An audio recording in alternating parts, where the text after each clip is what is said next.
అచ్చ తెలుగు కథలు వినడానికి విచ్చేసిన శ్రోతలందరికీ మీ కృష్ణమ్మ కథలు ఛానల్ తరపున స్వాగతం, సుస్వాగతం. రైటర్ స్పెషల్ సిరీస్లో భాగంగా శ్రీమతి మణి వడ్లమాని గారి కథ ధీర గౌతమి వినబోతున్నారు. ఇహ కథలోకి వెళ్ళిపోదామా? కవిత, నా పెట్టి సర్దావా? అదే పెట్టావు కదా. రవి, అన్నీ సర్దాను. సరే సరే, అన్నట్టు కొన్ని గిఫ్ట్ ఐటమ్స్ కూడా కొనమన్నాను. కొన్నావు కదా? కొన్నాను రవి. నాన్న, ఆ ఊరంటే మీకు అంత ఇష్టమా అడిగాడు తేజ్. వట్టి ఇష్టం కాదు, ఆ ఊరంటే నాకు ప్రాణం. అదీగాక పుట్టిన ఊరంటే అమ్మతో సమానం అంటారు. అందుకు. అదేలే, నేను కనిపెట్టాను. నీ వయసు ఒక్కసారిగా తగ్గిపోయింది. భలే యాక్టివ్గా ఉన్నావు. ఇంక నీకు హెయిర్ డై అవసరం లేదేమో. అయినా భలే ఆట పట్టిస్తున్నావు. మీ ఊరు, కాలేజీ, ముఖ్యంగా గోదావరిని చూస్తూ మమ్మల్ని మర్చిపోకండి. కవిత ముసిముసి నవ్వుల మధ్య అంది. బెంగ పెట్టుకోకు, నాతో తేజ్ కూడా వస్తున్నాడుగా. అయ్యో, నా ఉద్దేశం అది కాదు. ఏదో సరదాగా. నొచ్చుకుంది. వాతావరణం గంభీరంగా మారడంతో అందర్నీ కాస్త ఉత్సాహపరుద్దామని, ఇదిగో అక్కడ్నుంచి మీకేం కావాలో లిస్ట్ ఇవ్వండి అని. అన్నట్లు కవిత, శేఖరిచ్చిన ప్యాకెట్ కూడా పెట్టావు కదా? పెట్టాను అంది. వాళ్లతో మాట్లాడుతున్నా నా మనసు మాత్రం మా ఊరు వెళ్ళిపోయింది. పుష్కర ఘాట్లో గోదావరి మాత విగ్రహానికి పక్కగా కొంచెం కిందకి మెట్ల మీద కూర్చొని అఖండ గోదావరిని చూస్తున్నాం నేను, తేజ్. నిండుగా పారుతున్న గోదావరిని చూసి, భలే ఉంది డాడీ అన్నాడు. వాడికి కాలేజీకి 4 రోజులు సెలవు కావడంతో నాతో పాటు వచ్చాడు. వాడికి రాజమండ్రిని చూడాలనిపించింది. 2 సాధువులు స్నానాలు చేస్తున్నారు. మరో 4 పిల్లలు చేప పిల్లల్లా ఈదుతూ నీళ్లని పెళ్ళు పెళ్ళుమంటూ శబ్దం చేస్తున్నారు. పుష్కర ఘాట్కి దగ్గరలో ఉన్న హోటల్లో దిగాను. వెంటనే శర్మగారికి ఫోన్ చేశాను. పొద్దున్నే వచ్చేయండి అని చెప్పారు. మంత్రం చదివే బ్రాహ్మల్ని వారే ఏర్పాటు చేశారు. అమ్మ నాన్నగార్ల పేరు మీద పిండ ప్రదానం చేద్దామని అనుకున్నాను. మా ఊరి నుంచే అన్నీ వివరంగా మాట్లాడుకున్నాను. పొద్దున్నే రేవు దగ్గరికి రమ్మన్నారు శర్మగారు. ఏవైనా తెచ్చుకోవాలా అని అడిగాను. మీకెందుకు బాబు, అన్నీ నేను చేసి పెడతాను కదా అని ఆయన భరోసా ఇవ్వడంతో నా పని తేలికయింది. కార్తీకం మొదలయ్యి వారం గడిచింది కాబట్టి చలి బానే ఉంది. కిందటి వారం నా స్నేహితుడు శేఖర్ కలిసి ఒక చిన్న ప్యాకెట్ ఇచ్చి, నువ్వు రాజమండ్రి ఎలాగూ వెళతావు కాబట్టి ఇది గోదావరిలో కలిపేసేయి అని ప్రార్థించాడు. అది వాళ్ల నాన్నగారికి సంబంధించిన కొన్ని వస్తువులు. అవి ఆ పెట్టెతో సహా కలిపేయమన్నాడు. అవి గోదావరిలో కలిపేసి మెట్ల మీద కూర్చొని అవతలి వైపున ఉన్న కొవ్వూరు వైపు చూస్తూ కూర్చున్నాను. కొంచెంసేపు అక్కడ గడిపి ఇద్దరం బయటకొచ్చి ఊరు చూడ్డానికి బయలుదేరాం. అక్కడ ఉన్న రావి చెట్టు ఆకుల సవ్వడి గుసగుసలు పోతున్నాయి. ఎన్నో జ్ఞాపకాలు ముసురుకుంటున్నాయి. ఏయ్ రవి, రా, నీళ్లలోకి దిగు. అమ్మో, నాకు భయం. అబ్బచ్చా, పెద్ద మగాడు అయినా నువ్వేంటి ఎప్పుడూ గోదావరిలా గలగల్లాడుతుంటావు? ఇదే నా లక్షణం. అయినా గలగల్లేని గోదావరి ఉంటుందా? చిలిపిగా అన్న మాటలు ఇన్నేళ్లైనా ఇంకా గుర్తుకొస్తున్నాయి. ప్రియమైన వాళ్లని తలుచుకోవడానికి వయసు, టైములతో నిమిత్తం లేదేమో. తేజ్ చేతిలోని ఫోన్ మోగడంతో ఈ లోకంలోకొచ్చాను. ఫోన్లో మాట్లాడుతున్న వాడిని అలా అకస్మాత్తుగా ఎవరైనా చూస్తే నేనే అనుకుంటారు. ఎప్పుడూ కవిత, వాడు మీకు తమ్ముళ్లా ఉన్నాడు అంటూ ఉంటుంది. కొడుకు అనుకోరెవ్వరు. నిజానికి నేను మా నాన్నలా ఉంటే వాడు నాలానే ఉంటాడు. కొంచెం గర్వంగా అనిపించింది కూడా. ఊర్లో దగ్గర చుట్టాలెవరూ లేకపోవడం వల్ల హోటల్లోనే దిగాం. అప్పటికే సాయంత్రం అవుతోంది. అక్కడి నుంచి నడుచుకుంటూ కోటగుమ్మం దగ్గరకు వెళ్ళాం. అక్కడ ఉన్న రోజ్ మిల్క్ షాపును చూసేసరికి ఆనాటి రోజులు గుర్తుకొచ్చాయని తేజ్తో చెప్పాను. అప్పుడు ఫేమస్ కానీ ఇప్పుడు ఇంకా బాగా పాపులర్ అయింది. సాయంకాలం ట్యూషన్ నుంచి సైకిళ్ళ మీద ఇక్కడ దాకా వచ్చి కాసేపు కబుర్లు చెప్పుకొని రోజ్ మిల్క్ తాగేసి వెళ్ళేవాళ్ళం. డాడీ, వట్టి రోజ్ మిల్కేనా? ఉఫ్ఫుఫుల్ తాగలేదా? అల్లరిగా అన్నాడు తేజ్. అఫ్కోర్స్ అది ఉండేదనుకో అని నవ్వాను. ఇదిగో ఆ ఎదురుగా కనిపించేది గోదావరి స్టేషన్. కానీ ఇప్పుడు దారి ఈ పక్క నుంచి లేదు. ఇంకో కొత్త బ్రిడ్జి ఉంది కదా, అదే గోదావరి ఆర్చ్ బ్రిడ్జ్. నిజానికి మనం దిగిన హోటల్ ఒకప్పుడు ఖాళీ స్థలం. ఇప్పుడు అక్కడంతా ఘాట్స్ చేసేశారు. అప్పట్లో అయితే పెద్ద పెద్ద బండలతో అసలు దిగడానికే భయం వేసేది. డాడీ, మీరుండే ఇల్లు ఎక్కడుంది? అక్కడికే ఇప్పుడు వెళదాం అన్నాను. ఆటో చేసుకుని గోదావరి బండ్ మీదుగా వెళుతున్నాం. నాతో చదువుకున్న వాళ్ళెవరూ ఇక్కడ లేరు. చాలామంది ఈ దేశంలోనే లేరు. గౌతమి కారుణ్య సంఘం దాటి ముందుకు వెళుతున్నాం. అక్కడ శంకర మఠం ఉండేది. ఆ సందులోనే మేము అద్దెకుండే ఇల్లు ఉండేది. సందు చివర్లో వాళ్ళ ఇల్లు ఉండేది. ఆయనొక్కరేనా? ఇంకో వ్యక్తి గురించి చెప్పవే అంది లోపలి స్వరం. అది విననట్టు నటించి, డ్రైవర్, ఈ గుడి సందులో చివరికి పోని అన్నాను. కానీ అంతలోనే, వద్దులే, మా హోటల్ దగ్గర దింపేయ్ అన్నాను. ఆ మాటలకి ఆశ్చర్యంగా చూశాడు తేజ్ నా వైపు. ఆ చూపులోని అర్థం నా మనసుని తాకింది. అయినా అది గుర్తించనట్లు తలను పక్కకు తిప్పేశాను. ఎక్కడ నుంచో సంపెంగ పూల సౌరభం ఒక్కసారి ముక్కుని తాకింది. ఆ వాసన ఎన్నో జ్ఞాపకాలను గుర్తు చేసింది. హోటల్కి వెళ్ళాక భోజనం చేసేటప్పుడు నిజానికి నాకేమీ తినాలనిపించలేదు. తేజ్ కోసం తిన్నట్లు నటించాను. పక్క మీద వాలగానే ఆలోచనలు ముసురుకున్నాయి.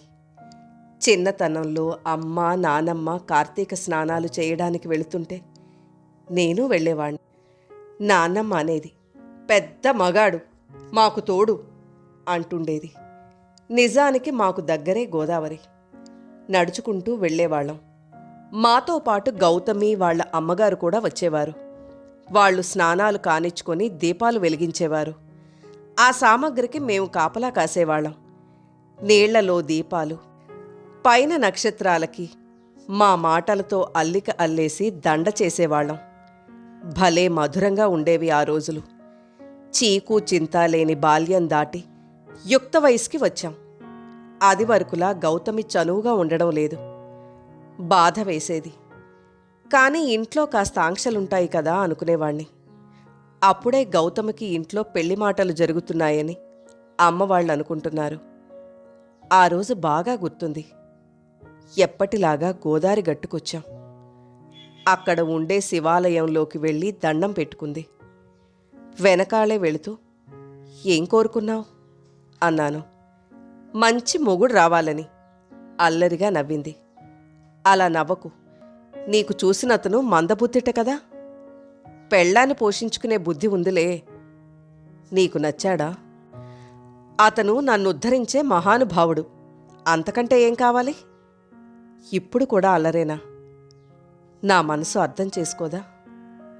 కోపం, ఉక్రోషం వచ్చాయి. పంతం పెరిగింది. అంతే. అదే మా ఇద్దరి ఆఖరి కలయిక. మామయ్యకి ఒక్కతే కూతురు, కవిత. తన స్నేహంతో, మామయ్య అభిమానంతో చదువుకుని అంచెలంచెలుగా ఉద్యోగరీత్యా పైకెదిగాను. ఉత్తరాదిన స్థిరపడ్డాను. కవితతో నా స్నేహం ఇష్టంగా మారి పెళ్లికి దారితీసింది. మాకిద్దరు పిల్లలు.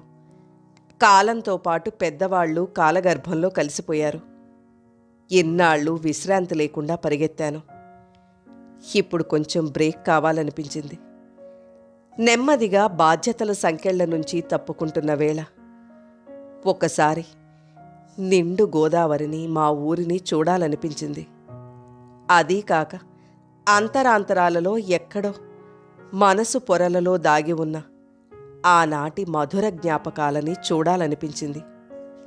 ఎలాగూ వెళుతున్నాను కాబట్టి పరమపావని గోదావరి తీరాన అమ్మా నాన్నల పేరున పిండ ప్రదానం చేయాలని నిశ్చయించుకొని శేఖర్ ద్వారా కుటుంబ శాస్త్రి గారితో మాట్లాడి అన్ని ఏర్పాట్లు చేయమని చెప్పాను. కానీ నిన్న శర్మ చెప్పిన విషయాలు తలుచుకుంటే మాత్రం గుండెని పిండేస్తున్నాయి. నరసింహం గారు పోవడం, ఆ తరువాత కొన్ని రోజులకే సీతమ్మగారు చనిపోవడం జరిగింది. గౌతమి భర్త అంత చురుకైనవాడు కాకపోవడం వల్ల పెద్దగా రాబడి లేకపోయినా ఉన్నదాంట్లో గడుపుకుంటూ వస్తున్న సమయంలో వాళ్ళింట్లో ఇంకో విషాదం చోటు చేసుకుంది.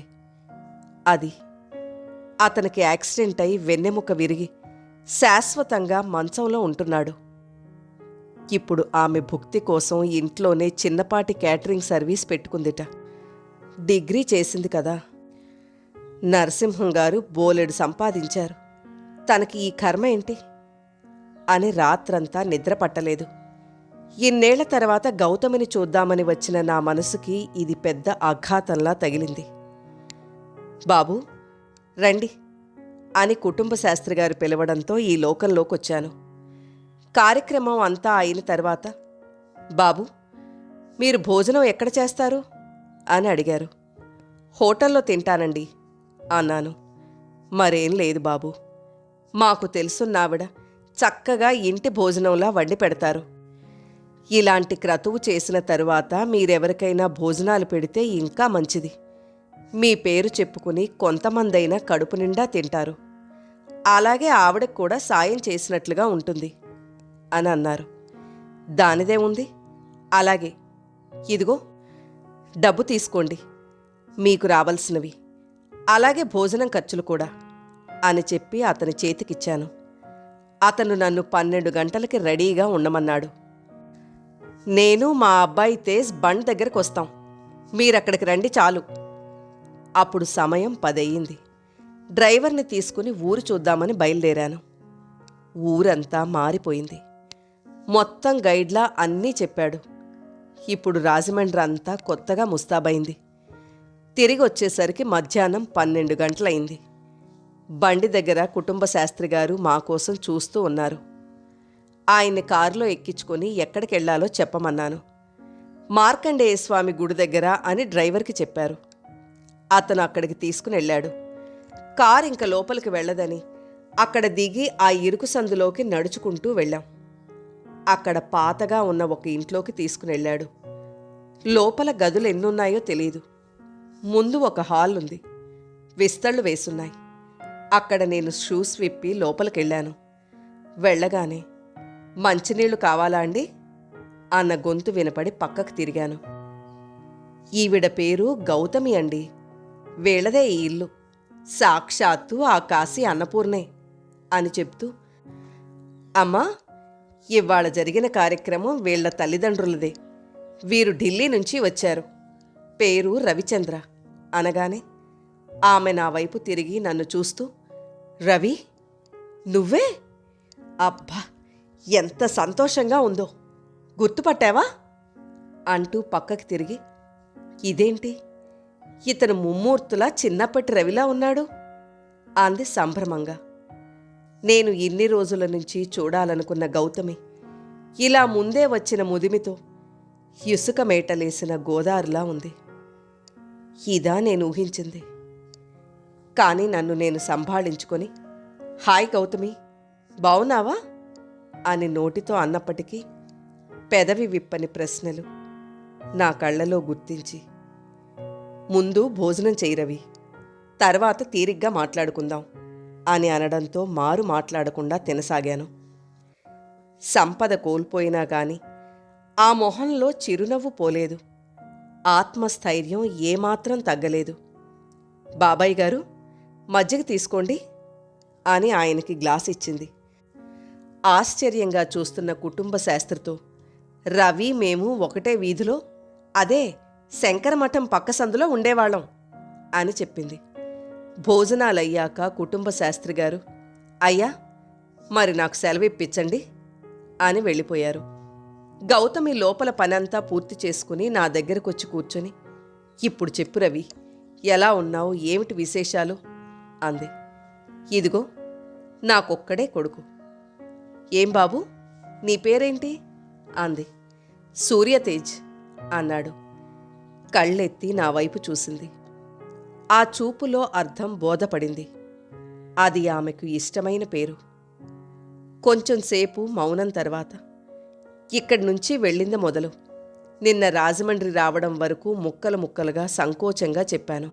డాడీ, నేనలా తిరిగేసొస్తాను అన్నాడు. ఎందుకు? కొంచెంసేపు ఆగు, నేను వచ్చేస్తా అన్నా. డాడీ, మీరు మాట్లాడుతూ ఉండండి. చెయ్యి పట్టుకుని నొక్కాడు. నాకర్థమైంది. ఏకాంతం కల్పించాలని వాడి ఉద్దేశం. గౌతమి, ఏంటిది? నాకు ఒక్క ముక్క చెప్పకూడదా? నేనంత పనికిరాని వాణ్ణి అయిపోయానా చెప్పు? ఎన్నోసార్లు ఉత్తరం రాయాలనిపించేది, కానీ సంకోచం పట్టి ఆపేసింది అన్నాను. గౌతమి చెప్పడం మొదలుపెట్టింది. నీకు తెలియందేముంది? మనసు ఇష్టం కన్నా డబ్బుకే ప్రాధాన్యం. నా మనసు విప్పే లోపల మా అమ్మా నాన్న మేం తెచ్చిన సంబంధం చేసుకోవాలని గట్టిగా చెప్పేశారు. ఆ సంగతులన్నీ నువ్వు గ్రహించి ఏదో సినిమాలోలా నా చేయి పట్టి తీసుకెళ్తావని కలలు కన్నాను. కానీ అలా జరగలేదు. కల కరిగిపోతుంది, వాస్తవం మిగిలి ఉంటుందని నాకప్పుడు అర్థమైంది. ఇంక చెప్పేదేముంది? పెళ్లి జరిగిపోయింది. ఆ తర్వాత అంతా మామూలే. సంపాదన తక్కువయ్యి ఖర్చులు పెరగడంతో ఉన్న ఆస్తి అంతా అప్పుల పాలైంది. ఆ బెంగతో నాన్నగారు సడన్గా హార్ట్ అటాక్తో పోయారు. తరువాత అమ్మ కృశించిపోయి మంచం పట్టి మనోవేదనతో 6 నెలలు తిరగకుండా పోయింది. అయినా తట్టుకున్నాను. ఇక మావారు, ఆయనది చంటి పిల్లాడి మనస్తత్వం. ఇంట్లో ఏం జరుగుతోందో ఆయనకు పట్టింపుండదు. నువ్వున్నావు కదా, చూసుకో అనేవారు. అలా ఇంటి బాధ్యత నా మీద పడింది. మా పెళ్ళైన 10 సంవత్సరాలకి ఒక బాబు పుట్టాడు. ఆ తర్వాత 2 ఏళ్లకి ఆయనకి యాక్సిడెంట్ అవ్వడం, పూర్తిగా మంచం మీదే అన్ని. దాంతో డబ్బుకిబ్బంది. ఇల్లమ్మి వైద్యం చేయించడం మొదలుపెట్టాను. మామూలు మనిషి అవ్వడం కష్టమని డాక్టర్లు చెప్పేశారు. అయినప్పటికీ అలా వదిలేయలేను కదా. ఇదిగో బాబు ఇప్పుడు డిగ్రీలో ఉన్నాడు. అదయ్యాక ఏదో ఉద్యోగం చూసుకుంటాడు. ఇంకా నీకు చెప్పడం అంటావా? ఇది ఒక్కనాటితో తీరేది కాదు. దానికోసం నేను మరొకరి మీద భారం వేయదలుచుకోలేదు. ఇది నా పోరాటం. ఇందులో ఎవరినీ ఇబ్బంది పెట్టదలుచుకోలేదు. నేనున్నంత వరకు ఈ జీవన పోరాటం సాగిస్తూనే ఉంటాను రవి. ఇంకో మాట, నువ్వు నా ఆత్మీయుడవు కాబట్టి ఇవన్నీ నీకు చెప్పాను. చూడు రవి, సమస్య వచ్చినప్పుడు దాన్ని ఎదుర్కోవడం అలవాటు చేసుకోవాలి. అంతేగాని భయపడితే ఎలా? ఇప్పుడు నేను చేసేదదే. నీలాంటి మిత్రుడున్నాడన్న భావమే కొండంత బలం. అంతకంటే ఇంకేం కావాలి చెప్పు అని ముగించింది. అంతవరకు తన మాటల్ని వింటూ ఉండిపోయిన నేను లోపల నుంచి గౌతమి అన్న పిలుపుకి స్పృహలోకొచ్చాను. ఇప్పుడే వస్తా రవి అంటూ లోపలికెళ్ళింది. రవి అని మీకు చెప్పానే, మా ఇంటి దగ్గరే ఉండేవారని. అతనొచ్చాడు. మాట్లాడుతున్నా. ఏం కావాలి? ఆ గొంతులో ఎంత మార్ధమం, ఎంత లాలిత్యం. ఎంతకూ లోపల నుంచి రాకపోవడంతో లేచి లోపలికెళ్ళిన నాకు అక్కడ కనిపించిన దృశ్యం చూసి దిగ్భ్రాంతుడినయ్యాను. నిస్సహాయుడైన భర్తను అడ్డాలలో బిడ్డను చేసి బుజ్జగించే ఒక నిండైన మాతృమూర్తి దర్శనం కలిగింది. అప్రయత్నంగా చేతులు జోడించాను. ఎక్కడ నా అడుగుల సవ్వడి ఆ దంపతులకి భంగం కలిగిస్తుందోనని అతి నెమ్మదిగా అడుగులు వేసుకుంటూ రోడ్డు దాటి వెళ్ళి బండ మీదెక్కి నిల్చున్నాను. నా కళ్ళ నిండా కన్నీరు. ఎదురుగా అఖండ గౌతమి. వడిలొచ్చినా సుడిలొచ్చినా జరి మార్చుకుంటూ నీల నీర గంభీరాలతో గలగలా సాగిపోయే ధీర గౌతమికి చేతులెత్తి నమస్కరించాను. మణి వడ్లమాని గారు మద్రాసులో జన్మించారు. వీరి బాల్యం కూడా కొంతకాలం అక్కడే గడిచింది. వీరి హైస్కూల్ జీవితం తూర్పుగోదావరి జిల్లాలో గడిచింది. వివాహమైన తరువాత నుండి వీరు హైదరాబాదులో నివాసం ఉంటున్నారు. 2010లో ఉద్యోగం నుండి స్వచ్ఛంద పదవీ విరమణ చేశారు. అప్పటి నుండి సాహిత్యాభిలాషతో రచనలు చేయడం మొదలుపెట్టారు. వీరు రాసిన మొదటి కథ కౌముది అంతర్జాల పత్రికలో ప్రచురితమైంది. నవ్య, ఆంధ్రభూమి, స్వాతి, తెలుగు వెలుగు, విపుల, రచన, జాగృతి, ఉషా పత్రిక, సాహో వంటి వార మాసపత్రికల్లోనూ, ఆంధ్రప్రభ, సాక్షి, నమస్తే తెలంగాణ, మన తెలంగాణ వంటి దినపత్రికల్లోనూ, విశాలాంధ్ర వారి దీపావళి సంచికలోనూ, అంతర్జాల పత్రికలైన కౌముది, మధురవాణి, సంచిక, రస్తా, సహరి, నిత్య కథ మంజరి, రవళిలో కూడా కథలు ప్రచురింపబడ్డాయి. అదేవిధంగా వీరి కథలు ఆకాశవాణిలో కూడా వినిపించబడ్డాయి. చతుర మాసపత్రికలో తొలి నవల జీవితం ఓ ప్రవాహం ప్రచురింపబడింది. రెండవ నవల కాశీపట్నం చూడరబాబు జాగృతి వారపత్రికలో సీరియల్గా వెలువడింది. మూడవ నవల ప్రయాణం ఆంధ్రప్రభ దినపత్రిక ఆదివారంలో ప్రచురితమైంది. ఎన్నో అంతర్జాల పత్రికలలో వీరి కథలకు బహుమతులు వచ్చాయి. త్వరగా ఫౌండేషన్ వారు నిర్వహించిన కథల పోటీలో ఉత్తమ బహుమతి, విశాఖ సంస్కృతి వారు నిర్వహించిన కథల పోటీలో ఉత్తమ బహుమతి, విశాలాక్షి మాసపత్రిక నిర్వహించిన కథల పోటీలో మొదటి బహుమతి, ఇలా ఎన్నెన్నో బహుమతులను గెలుచుకున్నారు. ఇప్పటిదాకా రాసిన కథల సంఖ్య దాదాపుగా 100కు పైన ఉన్నాయి. వీరి కథలు వాత్సల్య గోదావరి, కాశీపట్నం చూడరబాబు, మనం, గెలుపు గాయాలు పేర్లతో కథా సంపుటిగా వెలువడ్డాయి. కథ నచ్చితే లైక్ చేయండి. మీరు లైక్ చేయడం వల్ల మరింత మందికి ఈ కథలు చేరతాయి.